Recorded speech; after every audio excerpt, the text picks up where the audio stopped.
నమస్తే, welcome to RP7 TV news. ఇబ్రహీంపట్నంలోని Saint Xavier స్కూల్పై గత కొన్ని రోజులుగా వస్తున్న ఆరోపణలపై స్పందించారు. Saint Xavier school accountant Jyoti school fee చెల్లించలేదని అడిగినందుకు కోపనాతి వెంకటేశ్వరరావు అనే ఒక యూట్యూబ్ ఛానల్ విలేకరి తనపై తప్పుడు కథనాలు, తప్పుడు ప్రచారం చేస్తున్నారని తెలియజేశారు. అదేవిధంగా గత 2 సంవత్సరాలుగా తాను విలేకరి అని చెప్పినందుకు సదరు విలేకరి పిల్లలకు వార్షిక ఫీజులు 50% వరకు తగ్గించి తీసుకుంటే కూడా నెలవారీ మామూలు తనకు కట్టాలని, లేని పక్షంలో స్కూల్పై తప్పుడు ప్రచారం చేస్తానని తమను పలుమార్లు బ్లాక్మెయిల్ చేస్తున్నట్లు మరియు ఎన్నోసార్లు తన పట్ల, తోటి ఉపాధ్యాయుల పట్ల అసభ్యంగా ప్రవర్తించాడని, అదే విషయాన్ని స్కూల్ యాజమాన్యం దృష్టికి తీసుకెళ్లామని సెయింట్ జేవియర్ స్కూల్ అకౌంటెంట్ జ్యోతి వాపోయారు.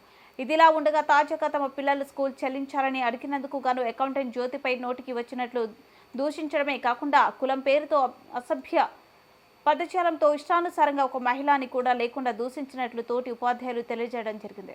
నేను సెయింట్ జేవియర్ స్కూల్లోని వర్క్ చేస్తున్నానండి. నేను గత 30 ఏళ్ళ నుంచి చేస్తున్నాను. అయితే కోపనాతి వెంకటేశ్వరరావు అనేసి మరి అతను ఫెర్రీ అతను వచ్చారు స్కూల్లోకి.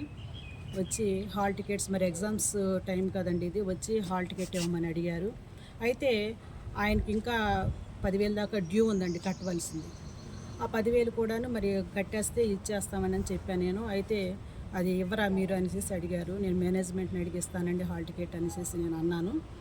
అయితే ఆయన ఏం చేశారంటే నన్ను దూషణకరమైన మాటలు అనమాట, ఒక ఆడవాళ్ళని తిట్టారనంటి మాటలు తిట్టారండి. ఏమన్నారంటే, ఎందుకు ఇవ్వవే నువ్వు మాదిగ లంచ, ఎందుకు ఇవ్వవు, నీకు బాగా కొవ్వెక్కింది, నీకు బలిసిందే, ఇదంతా నీదైనట్టు చేస్తున్నావే, నీ ఎంత చూస్తాను అనేసి నన్ను అన్నారండి. అయితే మీరు ఏదన్నానండి, కానీ నేను మాత్రం మేనేజ్మెంట్కి చెప్పిస్తానని నేను చెప్పానండి. నీ ఎంత చూస్తాను అనేసి ఆయన వెళ్ళిపోయారండి. వెళ్తే తిట్టుకుంటూ వెళ్ళారంటండి. ఇది ఇక్కడ బాగా మాదిగా నా కొడుకులు ఎక్కువయ్యారు, మా గూడెంలో ఉన్నారు మాదిగా వీళ్ళు, మాది నా కొడుకులు అనేసి తిట్టుకుంటూ ఆయన వెళ్ళాడండి. వెళ్ళి వాచ్మెన్ అడిగాడంటండి, ఏంటండి ఎట్లా తిడుతున్నారేంటి, మాదిగానే తిడుతున్నారేంటంటే, అరే నీ అంత కూడా చూస్తానరా మాదిగా నా కొడక, నీ సంగతి కూడా చెప్తానని వాచ్మెన్ తిట్టాడండి. తిట్టి ఆయన అసలుకి ఎప్పుడు వచ్చినా కూడా అండి, గత 2 ఏళ్ల నుంచి కూడా నన్ను ఆయన టార్చర్ పెడుతున్నాడండి. ఆయన ఫీజులు కట్టేసినా కూడా ఎవరు లేనప్పుడు వస్తారండి నా దగ్గరికి. వచ్చి ఒక అసభ్యకరంగా ఆ చూపులు కానివ్వండి, ఆయన ప్రవర్తన కానివ్వండి అసభ్యకరంగా ఉంటుందన్నమాట. ఆయన వచ్చి అట్లాగా మాట్లాడతాడు. నేను పోయినసారి ఇట్లా మేనేజ్మెంట్కి తెలియపరిచానండి, ఇట్లాగండి అతను ఇలా చేస్తున్నాడండి అంటే, లేదమ్మా టీసీలు తీసుకుని వెళ్ళిపోమనండి, అలాంటి మనకు అవసరం వద్దనేసి అన్నారండి. అయినా సరే ఆయన టీసీలు తీసుకెళ్ళలేదండి. అసలు ఆయన పిల్లల ఫీజు కూడా మేము అడగలేదండి, డ్యూ ఉందని అడగలేదు. అడగకపోయినా కూడా ఏదో ఒక పని మీద వచ్చి పొద్దున్న 8:30కి అండి, మార్నింగ్ 8:30కి వచ్చి నన్ను దూషణకరమైన మాటలు మాట్లాడాడండి. అలాగ నన్ను దూషిస్తూ అసలుకి నేను ఏం చేయాలి, ఇప్పుడు నా ఫోటో తీసిన సంగతి కూడా నాకు తెలియదండి. ఎప్పుడు తీస్తాడో నా ఫోటో నాకు తెలియదు. నాకు 3 ఆడపిల్లలు ఉన్నారు. ఆ ఫోటో తీసి వైరల్ చేసేసారండి.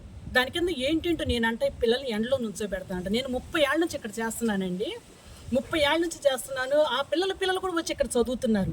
నేను ఎండలో నుంచోబెట్టి అట్లా చిత్రహింసలు పెట్టేదాన్ని అయితే అసలు పిల్లలు పేరెంట్స్ చేర్పిస్తారండి ఈ స్కూల్లోని. నేను మంచిదాన్ని కాబట్టే కదా. నేను చాలామంది అంటారు నన్ను మేడం అని అనరు, ఇక్కడ పిన్ని అంటారు, లేదంటే అక్క అంటారు, వదిన అంటారు.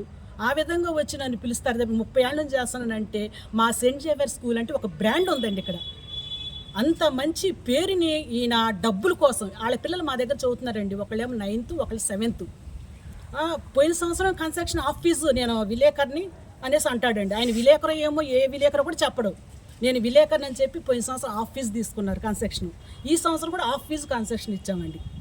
ఇచ్చినా కూడాను వస్తాడు, మాకు ప్రతి నెల మామూలు ఇవ్వాలి నువ్వు అనేసి అంటారు. అదేంటండి మీకు కన్స్ట్రక్షన్ ఇచ్చాం కదా అంటే ప్రతి నెల ఇవ్వాలి ఏంటి, నీ ఇష్టం వచ్చిన మాట్లాడుతున్నావు, అంత చూస్తాను, ఎంత ఎందుకు ఇవ్వవు, నీ సంగతి బయటికి రా చేస్తాను చూపిస్తాను అనేసి అంటారండి ఆయన నన్ను. ఏంటండి ఒక లేడీని అలాగ మాట్లాడతారండి. నా ఫోటో పెట్టేసేసి నేను ఎండలో పిల్లల్ని నుంచోబెడుతున్నానని, తర్వాత నేను దూషణకరమైన మాటలు మాట్లాడుతున్నానని, ఇంకా ఏంటి అసలు ఈ సంవత్సరం అమ్మఒడి జగన్ గారు ఎవరికి వేయలేదండి. ఏ స్కూల్కి అమ్మఒడి అనేది పడలేదు. అయితే నేను అమ్మఒడి అడిగానంట ఈ సంవత్సరం. ఇది ఎంత అబద్ధం అండి. అమ్మఒడి అడిగానని చెప్పి మళ్ళీ నా మీద తప్పుడు రిపోర్ట్ పెట్టి నా ఫోటో పెట్టి వైరల్ చేశారండి. ఇప్పుడు నేను అంతా అది స్ప్రెడ్ అయిపోయింది. ఇప్పుడు నా పరిస్థితి ఏంటంటే ఒక ఆడదాన్ని నన్ను అసభ్యకరంగా చూపిస్తే నేను బ్రతకాలా చావాలా? అసలు ఏంటి నాకు దీనికి కారణం? ఆయన ఎందుకు నా మీద పగబట్టారు? దాని మీద మీరు ఏదైనా కంప్లైంట్ చేసావా స్టేషన్లో? నేను మాత్రం ఊరుకోనండి. అసలు మాట్లాడితే మాదిగదానా కులవెత్తి తిట్టడం ఏంటండి? అంటే మాదిగోళ్ళు అంటే అంత అలుసా? ఆ మాదిగోళ్ళు ఆడోళ్ళు ఈ ఉద్యోగాలు చేయకూడదా? మాదిగ ఆడపిల్లలు బయటకు వచ్చి బ్రతకూడదా? ఏంటండి మాదిగని ఎందుకు అనాలండి? అసలుకి అలా కులవెత్తి ఎందుకు తిట్టాలండి వాళ్ళు? ఆయన మీరు ఏ విధంగా ముందుకు వెళ్ళాలనుకున్నారు? చట్టాన్ని ఏ విధంగా ఆశ్రయించాలనుకున్నారు? నేనైతే మాత్రం కంప్లైంట్ ఇస్తానండి. నిన్న రిపోర్ట్ అది చూసి, అది యూట్యూబ్లోని దాంట్లో చూసి ఇబ్రహీంపట్నం ఎస్ఐ గారు వచ్చారు, తర్వాత కానిస్టేబుల్ గారు వచ్చారు, వచ్చి చూసి వాళ్ళు మొత్తం క్లాసులు అడిగారండి. అలాగే ఎంఈఓ గారు కూడా వచ్చారు, ఇబ్రహీంపట్నం ఎంఈఓ గారు పుష్పలత గారు వచ్చారు. తర్వాత వాళ్ళందరూ వచ్చి కూడా క్లాసులకు వెళ్ళారు, పిల్లల్ని అడిగారు. అమ్మ మీరు ఈ జ్యోతి మిస్ గారు మిమ్మల్ని బయట నుంచోబెట్టి ఫీజులు అడుగుతున్నారా, ఎండలో నుంచోబెట్టారా, ఎప్పుడైనా బయటికి పిలిచారని చెప్పారంట. చెప్తే పిల్లలందరూ కూడాను అసలు ఎప్పుడు పిలవలేదండి, మేడం చాలా మంచిది అని చెప్పారు. మరి ఎందుకండి నా మీద ఇలాగ ఆయన ప్రచారం చేయటం? నేనేం చేశానండి ఆయనకి? నాకు 3 ఆడపిల్లలు, నన్ను ఇట్లాగా బ్యాడ్గా నన్ను ఇది చేశాడు. ఇప్పుడు నా పరిస్థితి ఏంటి? నేను ఉరేసుకొని చచ్చిపోవాలా ఏంటి? ఆయన ఇది అసలు నా మీద అంత కక్ష కట్టాడు. వచ్చినప్పుడల్లా నన్ను ఒక విధంగా మాట్లాడతాడండి, నన్ను ఒక అసభ్యకరంగా. ఏంటో మరి అంత ఆడవాళ్ళంటే అంత చులకనండి. పోలీస్ డిపార్ట్మెంట్ వచ్చి మీరుతో ఏమన్నా సానుకూలంగా మాట్లాడారు?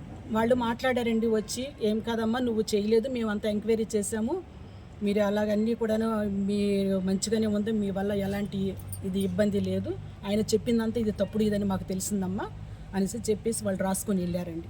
తర్వాత ఎంఈఓ గారు వచ్చారు, కలెక్టర్ ఆఫీస్ నుంచి ఎట్లా వచ్చిందమ్మా అని వాళ్ళు కూడాను మొత్తం చెక్ చేసుకున్నారు, మొత్తం అందరిని అడిగారు, ఎంక్వైరీ చేసుకున్నారు. వాళ్ళు కూడాను కరెక్ట్ రిపోర్ట్ రాసుకొని బ్యాడ్ ఏం లేదమ్మా అంత గుడ్ ఏం ఉందని చెప్పి వెళ్ళారండి. రాతపూర్వకంగా కంప్లైంట్ ఏదైనా ఇచ్చావా మేడం?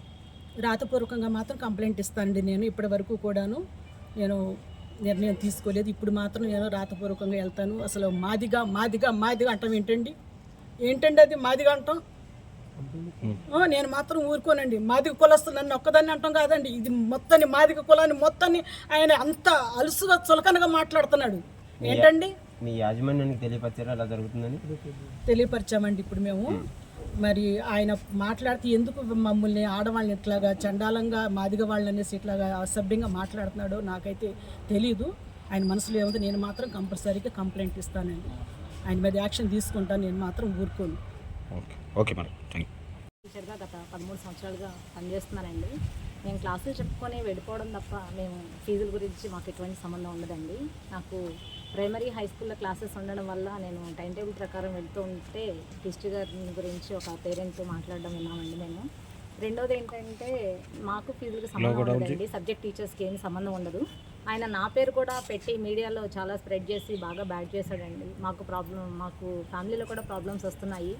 నాకు లీగల్గా న్యాయం కల్పించాలని నేను మీ మీడియా ద్వారా కోరుకుంటున్నానండి.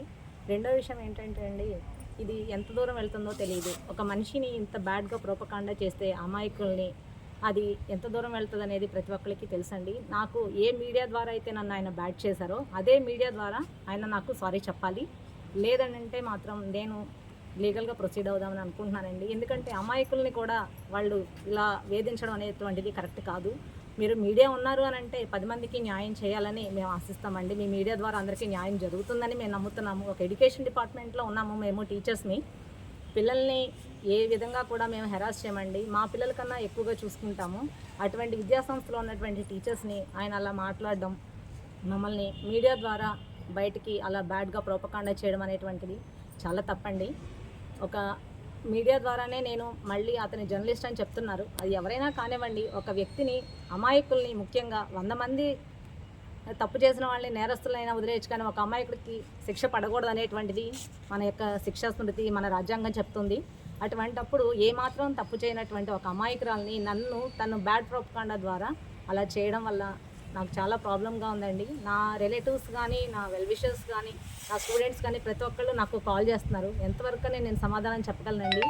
ఏ మీడియా ద్వారా అయితే ఆయన నన్ను బ్యాడ్గా చెప్పారో అదే మీడియా ద్వారా ఆయన నాకు సారీ చెప్పాలండి. లేదంటే మాత్రం నేను దీని గురించి కొంచెం సీరియస్గానే లీగల్గా ప్రొసీడ్ అవుదాం అనుకుంటున్నాను. మీడియా వాళ్ళందరికీ చాలా ధన్యవాదాలండి. మాకు న్యాయం చేస్తారని ఆశిస్తున్నాము.